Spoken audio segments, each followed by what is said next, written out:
السلام عليكم ورحمة الله تعالى وبركاته. معكم حلقة ثانية ديال المغربي في كاليفورنيا.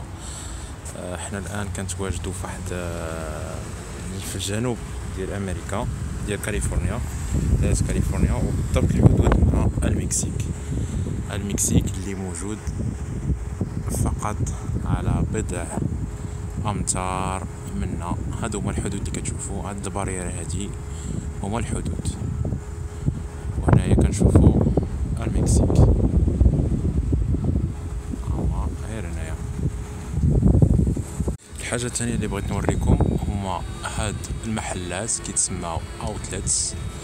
هما محلات اللي كيبيعوا لي فان سيري والحوايج اللي رخاصو زعما اللي ما تباعوش، كيبيعوهم ديال جميع الماركات. هنا هذا اوتليتس، كتبين هنايا اوتليتس ات ذا بوردر، على الحدود. حتى هنا كنشوفوا محل ديال اوتليتس، وقدامو في الباركينغ ديالو كاين البارير اللي كيفرق بين المغرب، بين